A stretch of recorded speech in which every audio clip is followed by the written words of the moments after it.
name is Artemis Kontou, and I'm a senior research associate at the KIOS, Research and Innovation Center of Excellence in the University of Cyprus, and also an entrepreneur. So I'll tell you a little bit about my story. I studied mathematics, and I did a PhD in mechanical engineering from Imperial College London, and then I worked in research in Joint Research Center of European Commission in Climate Change. Then I moved to Cyprus to work in research for 1.5 years. And then I moved back to England, and I studied and I worked in AkzoNobel as a research associate with a Marie Curie fellowships, again in research. It was in material science and statistics. And then I did my PhD. And then I came to Cyprus. I was teaching 2 years in the Cyprus University of Technology, and also I was working at the KIOS.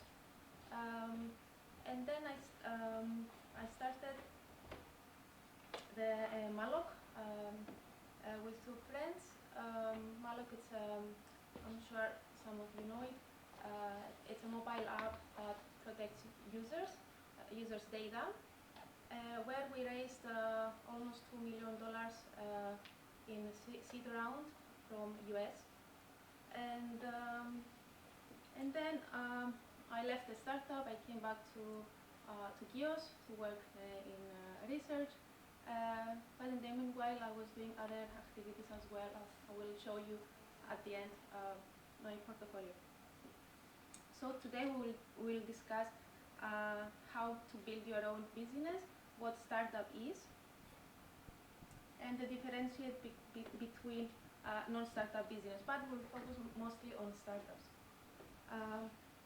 So who wants to tell the difference between startup and normal business?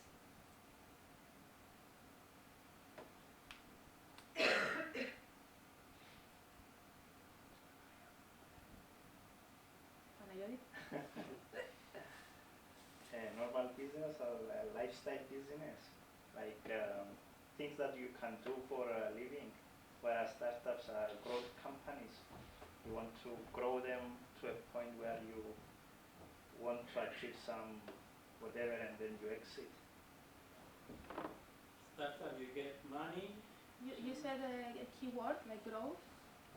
Startup, you get money to start. Maybe not startup, you put your own money. Yeah, usually it's like that. Startup gets funding. Yes. Maybe a startup depends on the market of each business. Startup is for new markets, so that their product is more innovative. Mm-hmm. Another keyword is innovation and disruption. And for startups, is for normal business, is for established market. So it is not have so much innovation as a startup. Yes. Startup is a company that aims to sell a unique product. Probably, whilst non-startup is a more traditional style business, something like that. Yes, they are more innovative. So startups are focusing on growth. So they scale fast, usually 50 to 100% per year. And they are more risky than traditional businesses. While traditional businesses focus on sustainability, and they are centered on disruption. So their products are either displacing new markets or replacing the market, and they frequently rely on external funding. Tell me like examples of startups, famous startups that we all know. Malo. Yes. Unicorns. We were. We were. It was are renting co-work offices. Ah, They were in yes, Apple TV, I think, Blockbuster series. exactly. Airbnb. Airbnb is the fastest growing startup ever. Uber.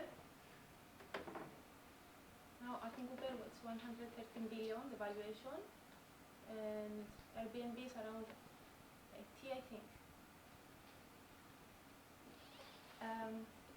So the normal business, they focus on sustainability, so they have their profits, but they're not scalable. They have steady cash flow, profitability, and long-term value.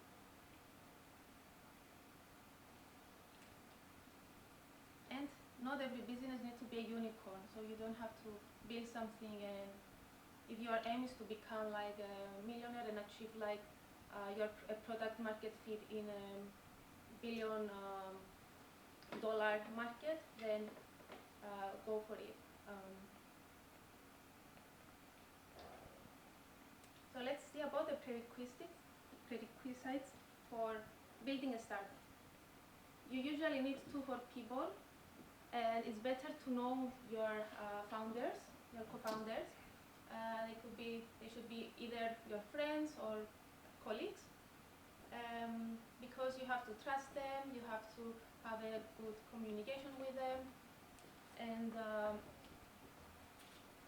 and then you have to be ready to quit your job, because most investors, they need you to be focused on your startup and quit your job, and you have to save 1 year of worth of cash, so that usually you need 1 year to try your idea and see if it works. And if it's a software startup, then you need your co-founders, or if you're a founder, to be from tech, so either developer or to know how to build a product. And what I didn't include in this presentation. Idea? Exactly, because idea usually it is recommended to brainstorm it with your team and share ownership.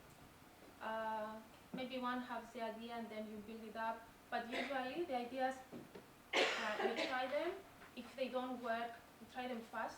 If they don't work, then you pivot, you go to another idea, and usually the first idea is not the one that goes to the market, because when you get the feedback from the customers, it changes.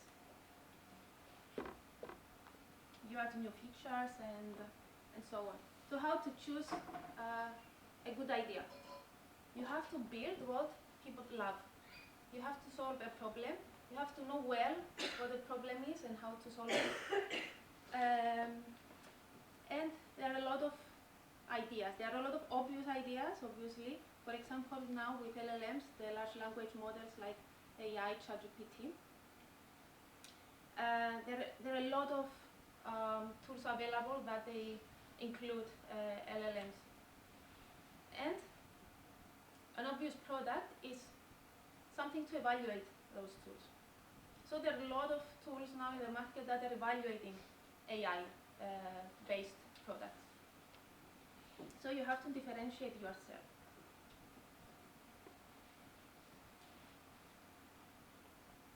So one way to see if your idea is good is if you tell to people, then people tell to their friends, then it's a good idea. And it has to be easy to understand. It has to be something that you can explain it very easily and people understand it.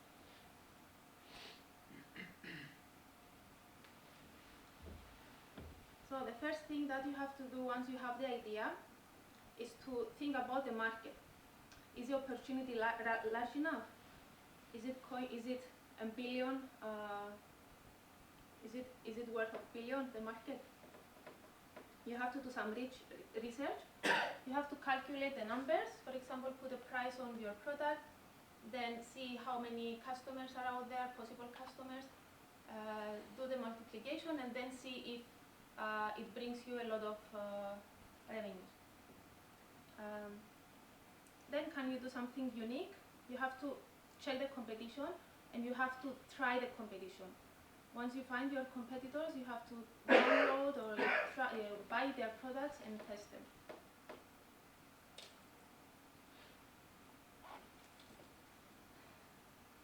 So who knows what is MVP? What's MVP? Yeah. If you are ready, go back. Minimum viable product, so it's something to test if it works or they don't want it, let's say. If the market needs it or if they want it. So you don't spend a lot of money in the research and the development and it goes fast. So an MVP is something with very limited features.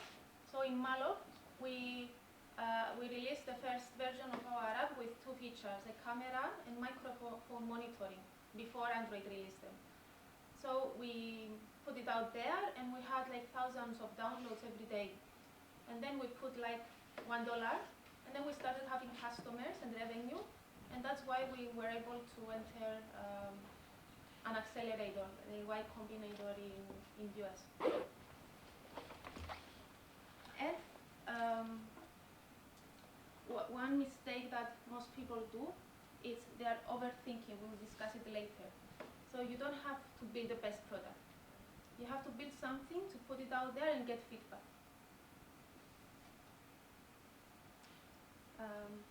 So when you build a software minimum viable product, you have to do it in few weeks, not months. There are a lot of ways nowadays to build a product with AI, with software. There are also white labels ones. For example, we're working now in an idea to build a marketplace for the shipping industry to sell spare parts to vessels, to the shipping industry. So we're not going to build the software from scratch. It's also very complicated to build. So we're going to get a ready one from the market. The CS card, for example, has one marketplace, and then you can modify it as you wish. You can put the features you want, the multi-event features, for example, or a chat.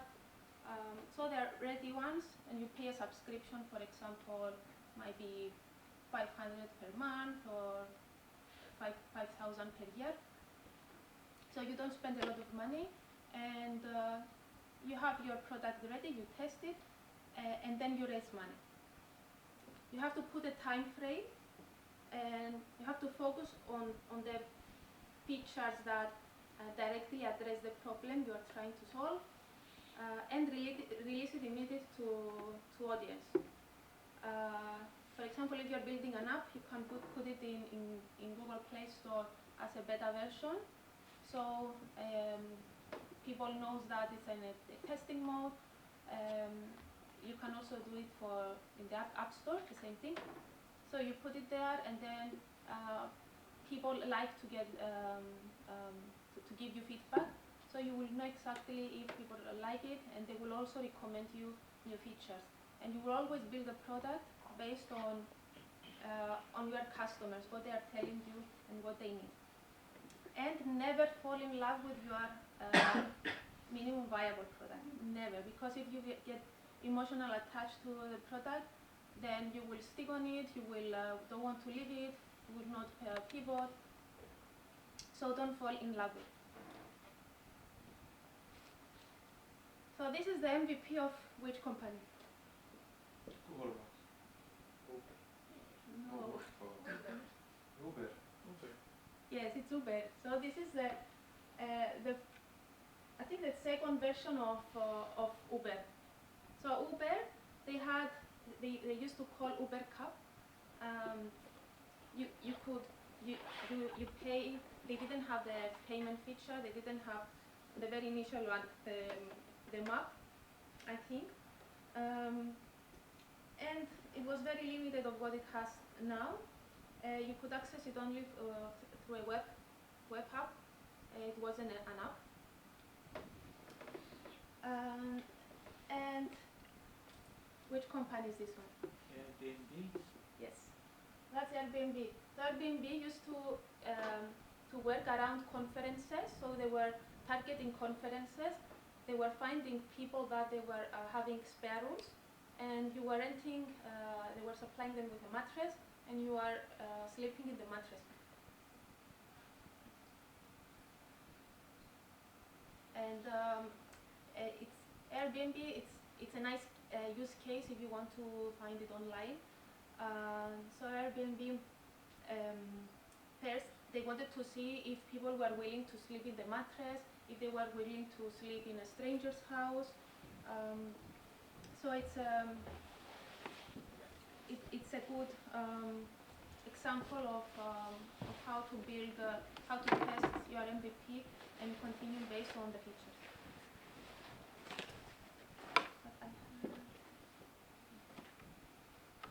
So the Airbnb was very simple website. They didn't have a map view. They provided Wi-Fi and home at breakfast, and they didn't have an integrated payment system, so they were paying the landlord. So this is the MVP of Dropbox. Dropbox is also a unicorn. Dropbox didn't build the product. Dropbox, they created a video and they released it to thousands of emails, and then they get feedback from the emails they send. So another way to do it, I'm not sure if I will recommend it, but they created a video with a product, and then they get feedback, and then they build it and release it. So this is a very famous meme. On the left side, you have the kind of idiot, fool, or maybe a bit naive. And then on the right side, you have the smart one. So if you don't know the risk and how challenging it is to launch, if you don't know, if you don't understand the risks, then it's easy to launch. So if you're super smart, then you're like, okay, let's launch fast if it works. But if you are overthinker and you think, okay, maybe my product is not good enough, maybe I have to raise more money, I have to do the surveys. If you are overthinker, you will never launch, you will never know if your product is good enough. So you are stuck there and you are not doing anything. And Elon Musk, it falls between this and this, depending on who you ask. For example, he went to Russia to buy rockets when he created SpaceX. And also he had the idea to build tunnels, to dig and build tunnels to reduce the traffic. So it's either some people are saying he's genius, he disrupts the market, or some people are saying, okay, that's very dumb idea. Or just lucky. Or maybe lucky. So let's see some mistakes founders do.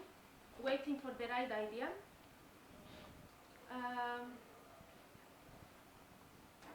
Spend few weeks, build something and test it, or ask around.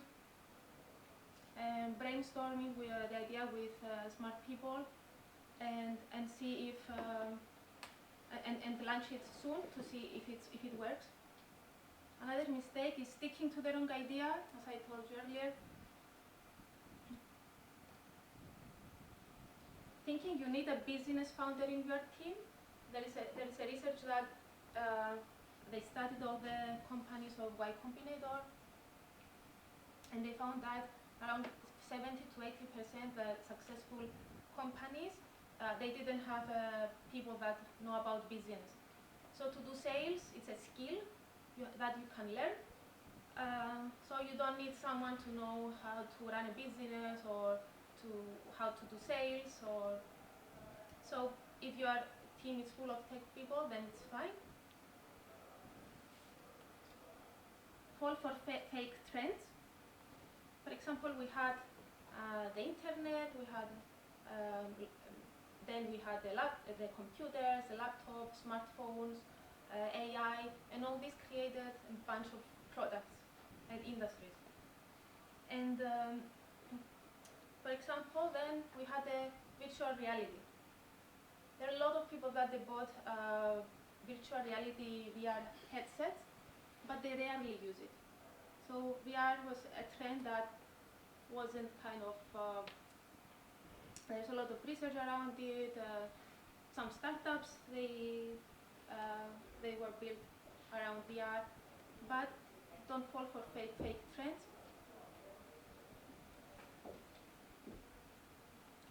So another mistake is not knowing where your first users will come from. So you have to know what your target market is, and what you're trying to solve, and who your users are and your customers. There are a lot of founders that build companies without knowing their customers and their first users, and then they fail. So mistake number 6 is not having transparent conversations with your co-founders. So you have to build trust, you have to be transparent, you have to share the same goals, you need to have clear roles and responsibilities in order the team to work and succeed. Number 6 is not using analytics.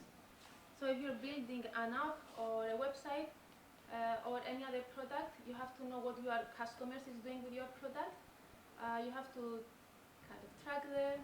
It's not very ethical, but you can see how many times they enter their journey into your app, how many times they used each feature of your product. Or other analytics could be if you're running ads, or if you're selling, how many leads you have, how many downloads you have, if your ads are responding, who are you targeting. You can do a bunch of research around the data that you can collect from your products. Poor prioritization, that's very important, because a lot of founders are focusing in running events, conferences, the press, and they don't focus on building the product.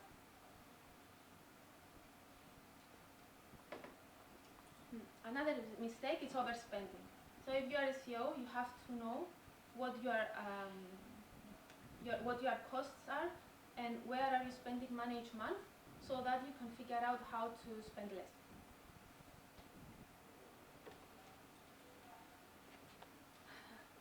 Mistake number 9 is hiring the wrong people. So usually founders are smart and they usually want to take the risk, but you have to hire people smarter than you. But usually, most of the people, they are not taking the risk, so they will not steal your idea and do their own company. And if you hire smart people, then more smart people will want to come to work with you, while if you are not hiring smart people, then no one will want to come to work for your startup. Now let's talk about fundraising. So we have 4 or 5 stages of fundraising. We have the pre-seed. What's a pre-seed? I'm sure you know it.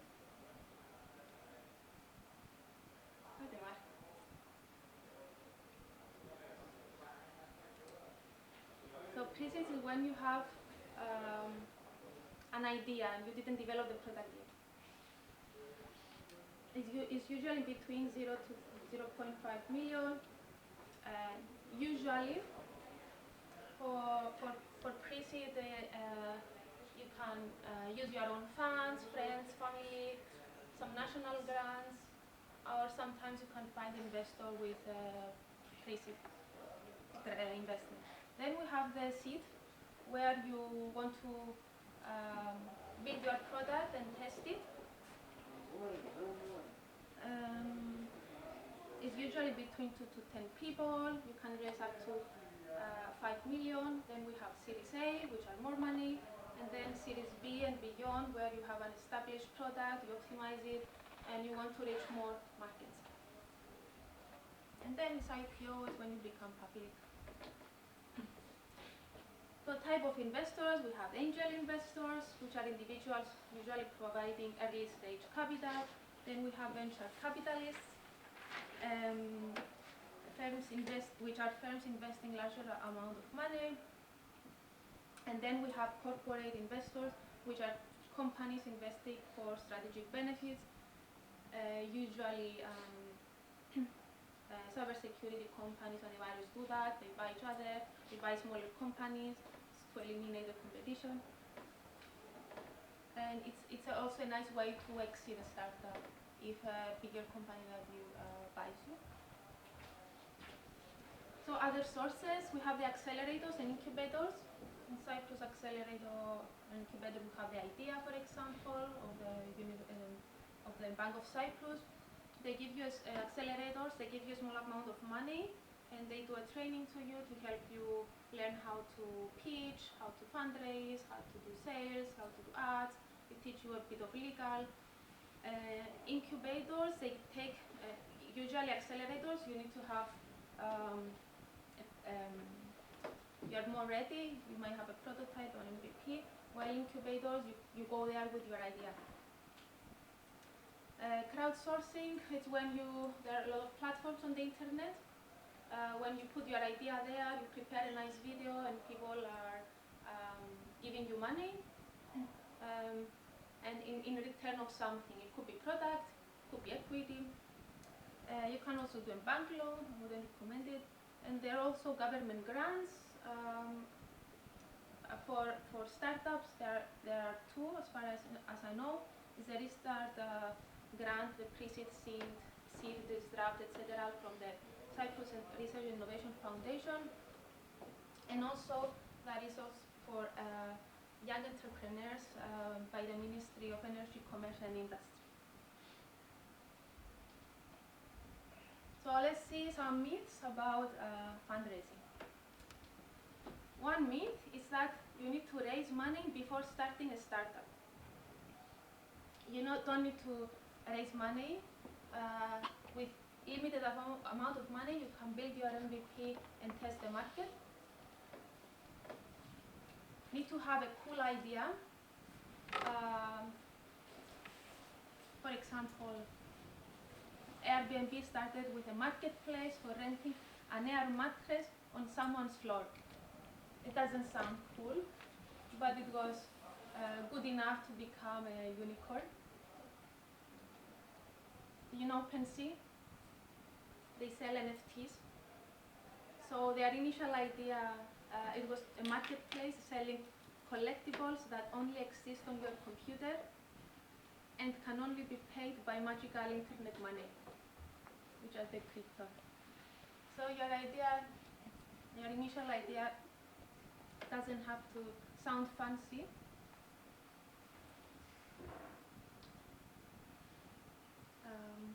Another myth is that fundraising is complicated and difficult.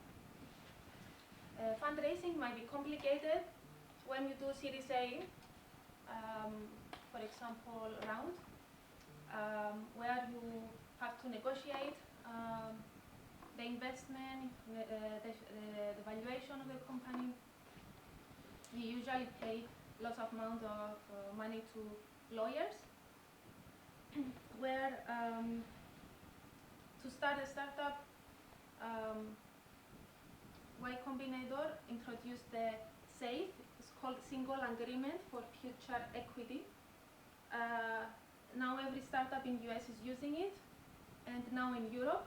So it's a 5-page long contract where you negotiate only 2-3 terms. Usually it's your valuation and the investment. It's cheap, no lawyer is needed.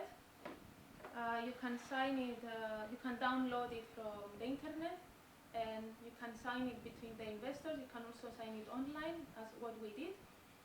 You can also use Clerky.com. It's a company that you can sign contracts. And I think in Clerky.com you can also establish a company in US. It costs only $250, and you can do it by your home.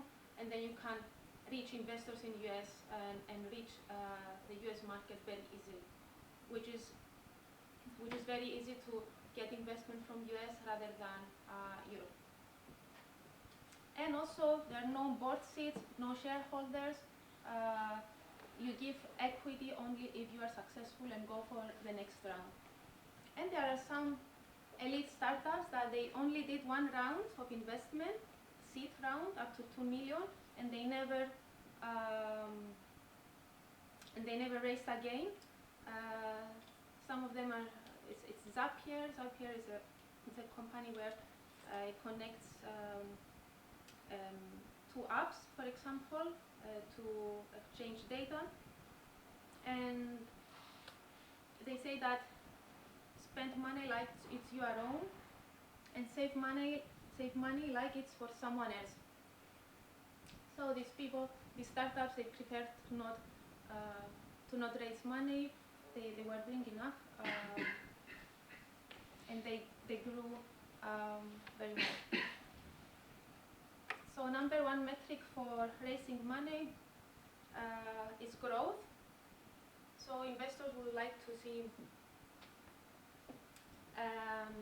how much you are growing each month. One metric is monthly recurring revenue. So they want to see if your revenue is getting increased every month. You have to experiment with ads. If you have a software, an app, a website, you have to play with social media, go to get out there and people get to know you. You can expand your sales through distributors. You can find like key customers that they can recommend your product. And press, do it yourself, because a lot of startups are paying a lot of money to the press, but you can also do it yourself. And other PR. So some useful tools for startups. I'm not sure if you're familiar with them. One is Slack. Slack is to communicate with your colleagues, your founders, and also with external contractors if you have. Notion is like an intranet. You keep files. You have.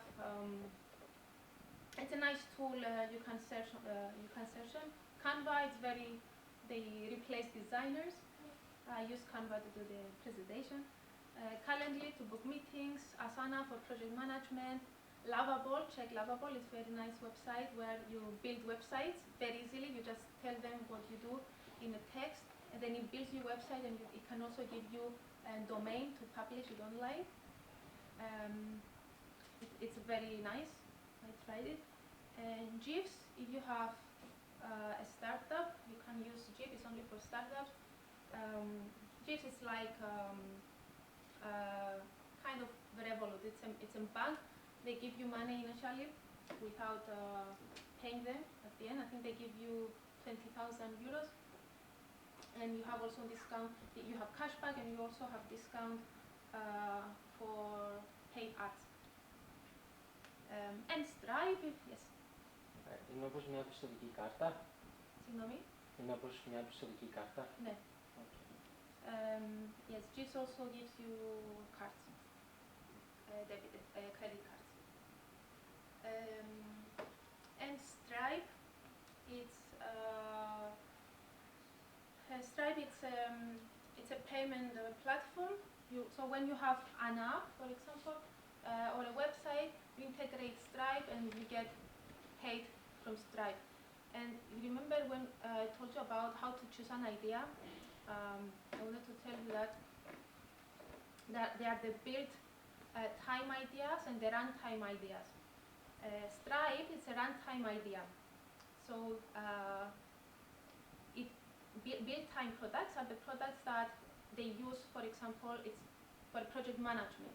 So it's an obvious idea. There are a lot of tools out there. Also, developer tools are built time ideas products. While Stripe, this kind of products where you get paid for Stripe is getting paid from the users that they are buying products. So you have a lot of users daily to buy products, and Stripe is doing a lot of amount of money. While build time products, the subscription, for example, it's once per month. While this kind, the runtime products, or for example APIs,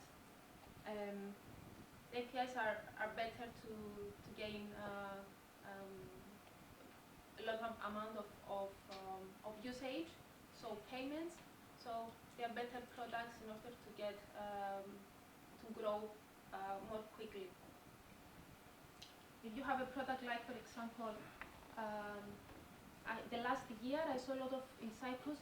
I think I saw three agency websites that they are selling houses or renting houses, and how many houses are selling every day? Not that many. So these companies are trying to find different ways to get profits, like from advertisements, and they will never have high growth. And usually they don't survive. So if you're wondering if you should become a startup founder, you have to be resilient, because there are a lot of rejections throughout the journey. There are a lot of people might not like your product, so you have to be resilient and have the motivation. You have to care about the problem you are solving. Usually founders that they don't care about the problem they are solving, they don't have the motivation to continue. You need to love working with your colleagues, you need to love the people you are working with, and you should ask yourself, what do I have to lose? In a year, for example, that I want to try my product. If you are willing to lose 1 year's salary, then go for it. So if you're, and also founders are usually high-skilled people, because throughout the journey you learn a lot of things. Usually they take initiatives, they lead projects, and there is a startup, Rippling, where I think now their valuation is more than 1 billion. So Rippling, they are hiring founders, former founders, in order to, and they give them positions in product divisions. So if you think that you will waste 1 year, you are not wasting the year, you will learn a lot of things, and you will have better career opportunities. And there are a lot of also founders that they left their startups, or their startups were not successful, and then joined other startups. So it's very common, at least in US. So let's talk a bit about non-startup business, and we're finished. So try to find opportunities around you. Diversify by combining your active income with passive income. I will tell you in the next slide some ideas. You can leverage your skills and interests to create value. For example, if you are good in graphic designing, you can join Fiverr or Upworks, and you can offer services there. If you are good, you can do a course in paid ads, Google ads, for example, Facebook ads, and then you can sell your services and get paid. You have to stay curious and observant to spot hidden opportunities. Try to go to events to network with people, then other opportunities will arise. You can check the global terms and adapt it to your local market. And also use technology and data to identify market trends on good ways and Google Trends. So some ideas. So if you own a land, for example, try to monetize it. You can rent it, you can do a small business there, you can collaborate with a developer and build something. The Notion that I explained earlier, you can build templates in Notion. For example, you can build a template for managing a type of project, and they can put it there and sell it. I have some friends that are doing it. And they get passive income. It's very quick. I also have friends, they do it calendars in Amazon, and they put it there and they sell it and they make some passive income. So they design it online and they put it in Amazon and they get some passive income every month.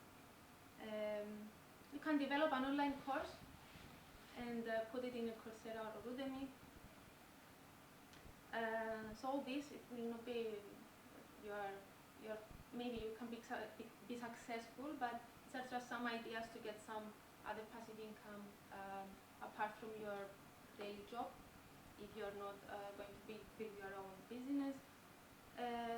If you like music and you are composing something, you can distribute it online and be in all the platforms and getting paid from it. You can open a Shopify store, you can get a course online for free, and then you can do a dropshipping, for example. Do you know what dropshipping is? So dropshipping, it's when you make a store, and when you sell something, it goes directly from the warehouse to your customer.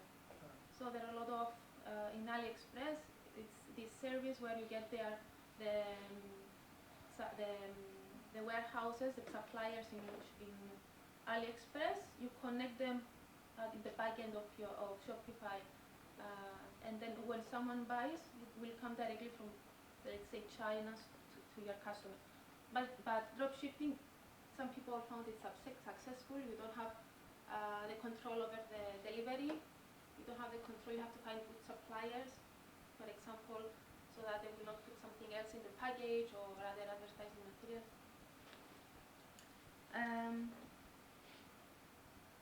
You can also invest in a lot of online courses in stocks and crypto.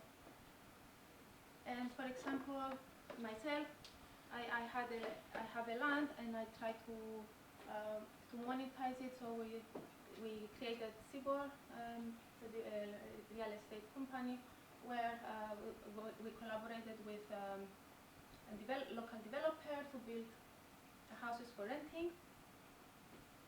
I joined, for example, I mentor startups and I get paid from it. I joined an accelerator program.